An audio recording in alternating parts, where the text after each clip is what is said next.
Hello, my name's Ryan Revoir, and thank you for watching my thesis presentation. Today, I will be doing my presentation on a device called the rope runner.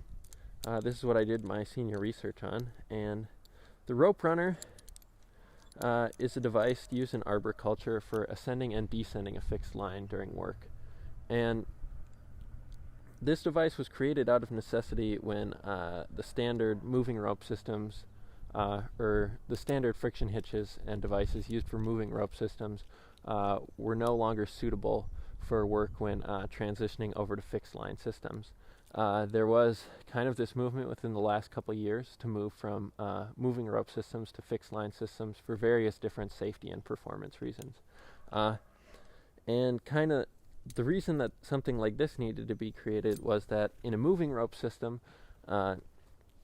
the way that climbing is done is you have basically it's a adjustable loop. So what I have here is this is the end where the friction device or kind of ascent-descent control would be, and then this end of the rope goes up through a pulley block and then down to this point of the rope over here. And so these two lines are attached, so basically you just have this large adjustable loop with the climber on this end and the tree branch or pulley block like I have on the other end. And in this situation, the thing that's controlling your ascent-descent, like I said, is this friction hitch. And a friction hitch is basically just another piece of cordage or sometimes even the rope itself wrapped around many times in different types of knots, basically to create this constricting hitch. So this pulley will push it up when the loop's being constricted, or when this loop is being made smaller, or the climber's ascending. And then when the climber's weight's put on it, then this hitch constricts around the rope and holds the climber in place. And then when the climber wants to descend, they press down on the top of the hitch and they're able to descend. Now, the problem is when you're moving over to a fixed rope system or non-moving rope system, I guess, in this situation, instead of this point being on the climber, it's instead anchored over to a basal anchor like this on the tree. Now, the rope's not moving anymore, and when the climber wants to ascend, this line just stays fixed, and they're just basically climbing up this fixed rope right here. And you could do that with a friction hitch just like this for ascending. That'll work fine.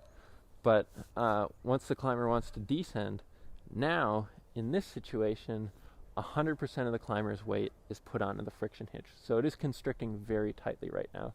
Whereas in this other system, because you have the other part of the line fixed here, only 50% of the weight is on the hitch. Now, with 100% of the weight on the hitch, the more weight that's placed on the hitch, the more tightly it's going to constrict around the rope. And 50% is manageable. It's easy to disengage the hitch in a descent. But with 100% of the weight on the hitch will bind up, and it is nearly impossible to get this to release so that you can descend. So this is no longer a suitable way to descend a rope. And for that reason, devices like this started to get made. This was one of the first ones, first devices of its kind to be used, and it's a really great device. It functions just like a friction hitch. When you want to come down, you just press down on the top of it as if you're releasing a friction hitch, and it tends really, really smoothly. It just operates beautifully when you're ascending. It doesn't add hardly any drag to the rope.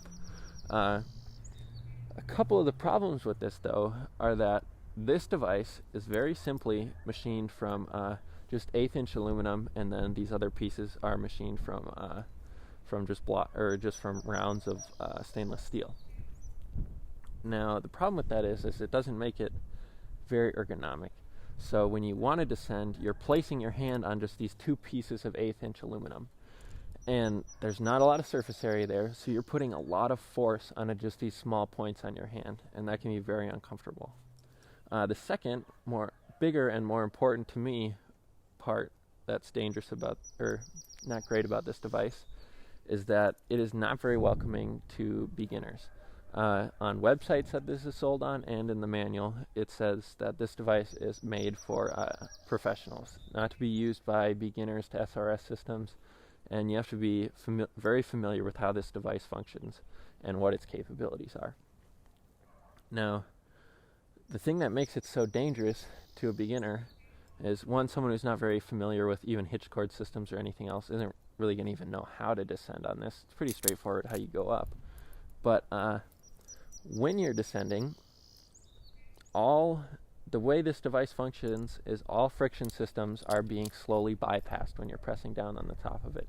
So if someone were to panic when using this device, usually our instincts are to grab something tightly and to hold on to it. So if you're panicking when if someone were to panic when they're using this device, you would end up in a very fast, uncontrolled descent.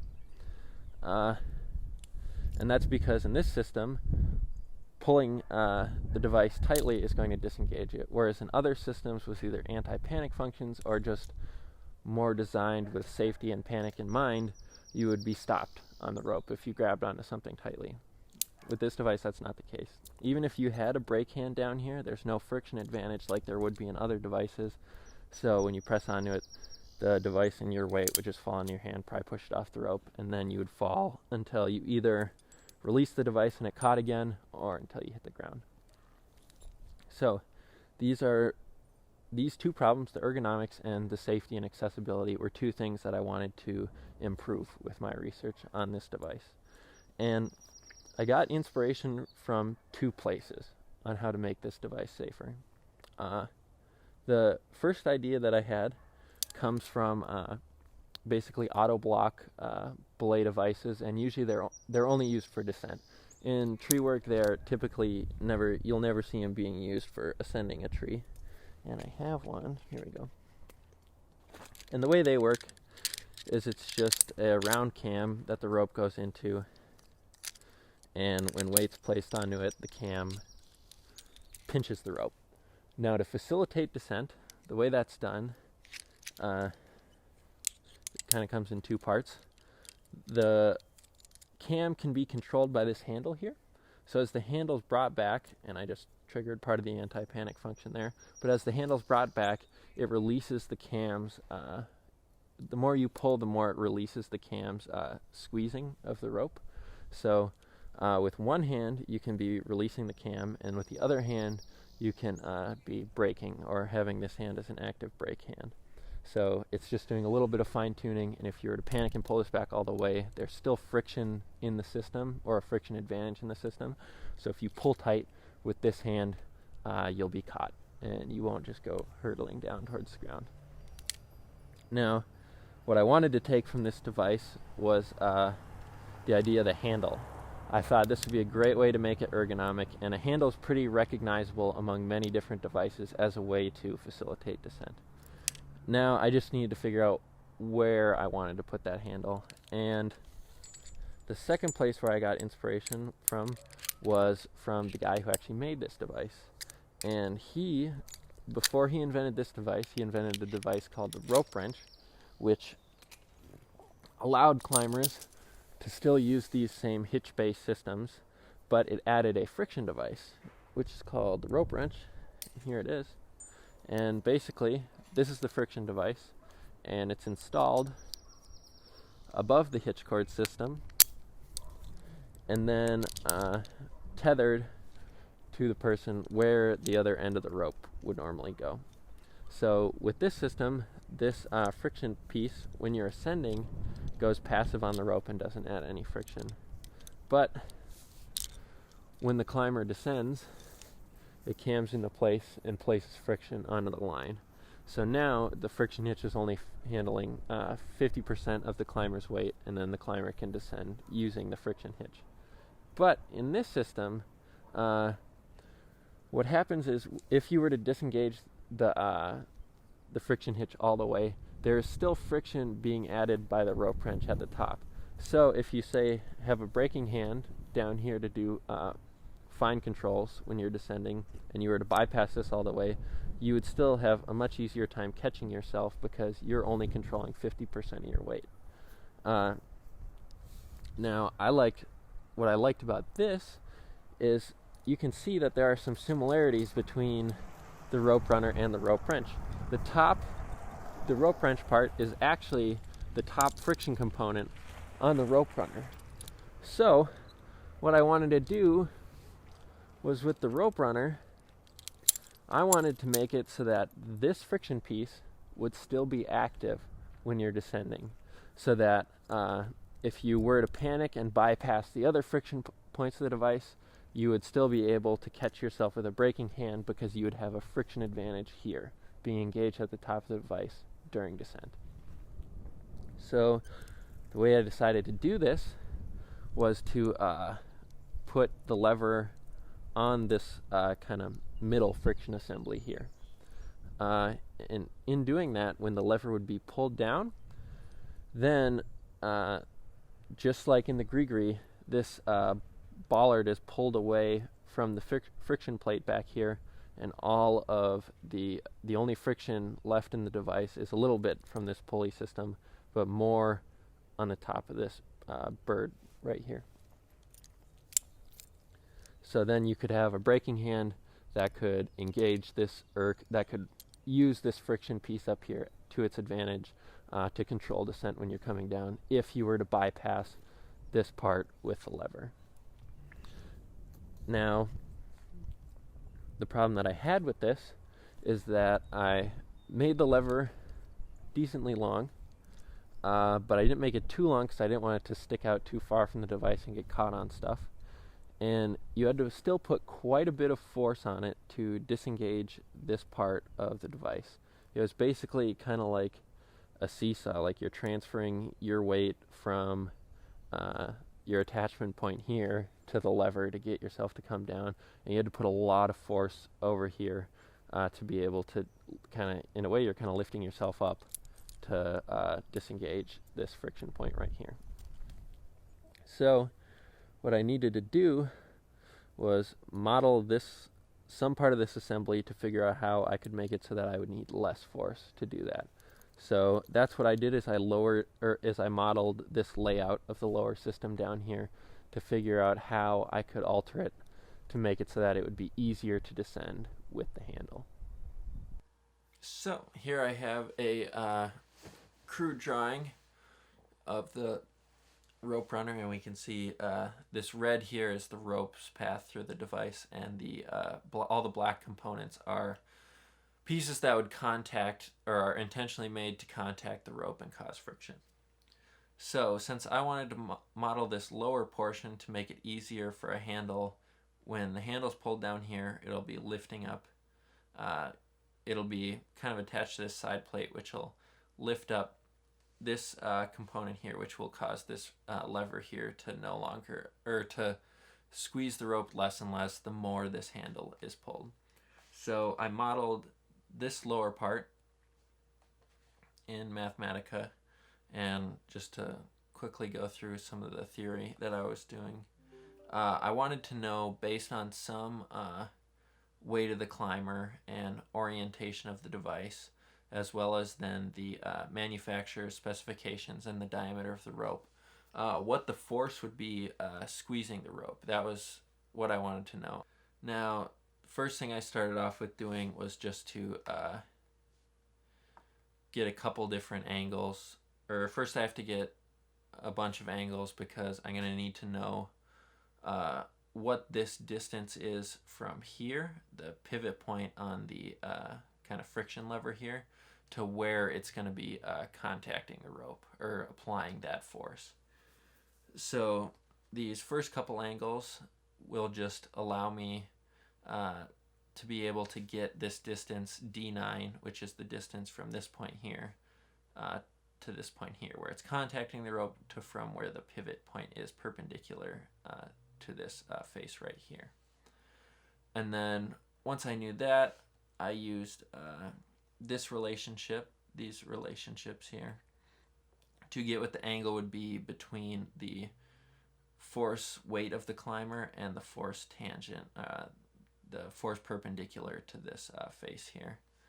And then from that got what the torque would be about this point, and then what the force would then be squeezing the rope. And then using that, I started to model it, or this was what the simplified expression was in Mathematica.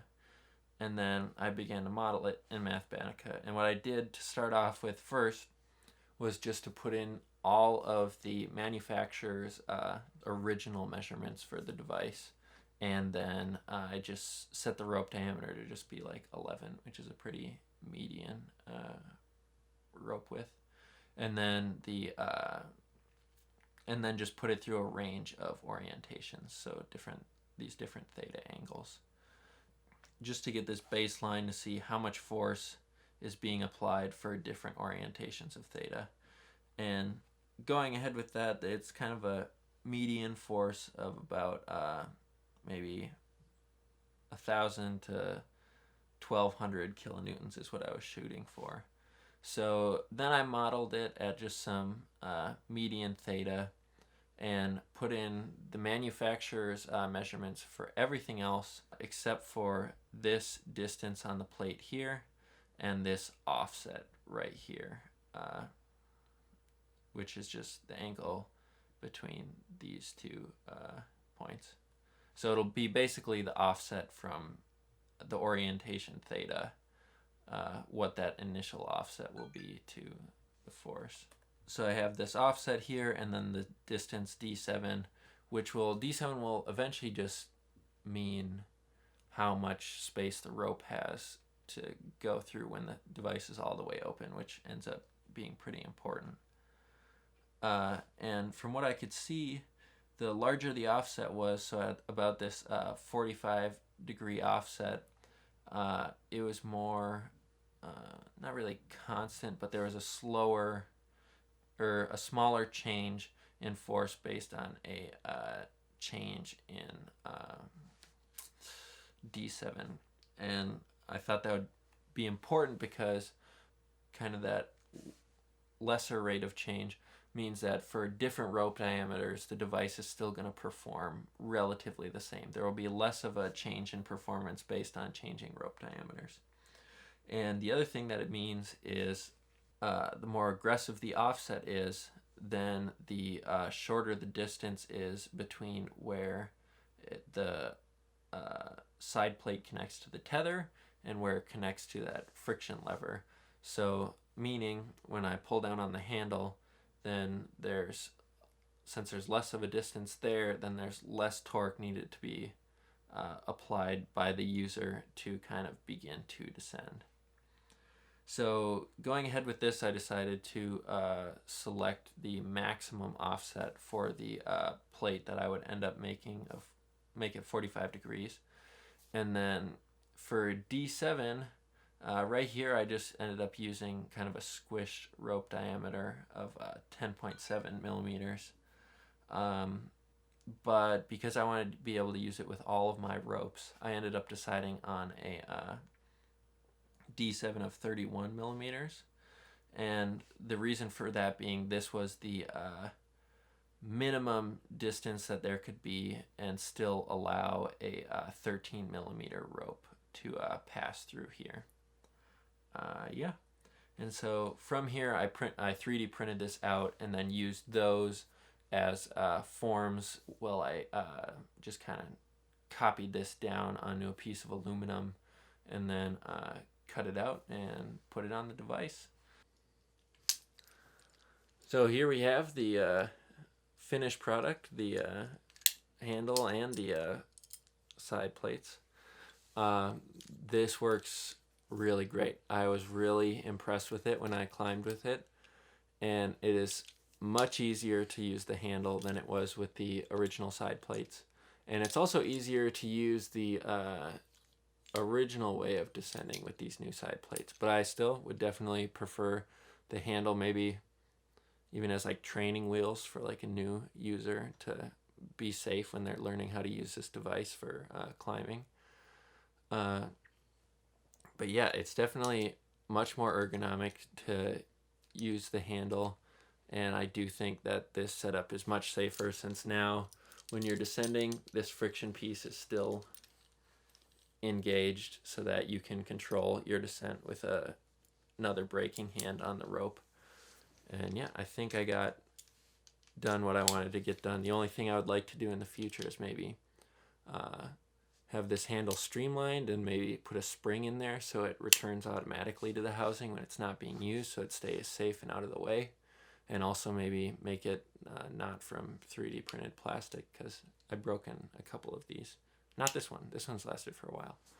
But yeah, this was a really, really fun project, and I am very happy with the way this turned out. But yeah, maybe for the future, just optimizing this, and you know, it'd be nice to have made a couple extra of these plates so I could brake test them and know whether or not my craftsmanship and material sourcing holds up. It's supposed to be the same material as this material, but I don't know. I guess you can never know. But yeah, I was really happy with this, and I definitely hope to do lots of other work like this in the future. I would like to thank Greg so much for helping me out with this project and puzzling through some of the more terrible geometry questions that I had initially come up with to find this force here. But yes, thank you so much also for making sure I didn't hurt myself in the machine shop. But yeah, would also like to thank Adam and Dean for keeping me on track and making sure that I got all this thesis work done in a timely manner. And I would like to thank the whole physics department for giving me the tools that I needed to complete this project and to do many other cool things like it in the future. I would also like to, of course, thank the school. Thank you, CSBSJU, for giving me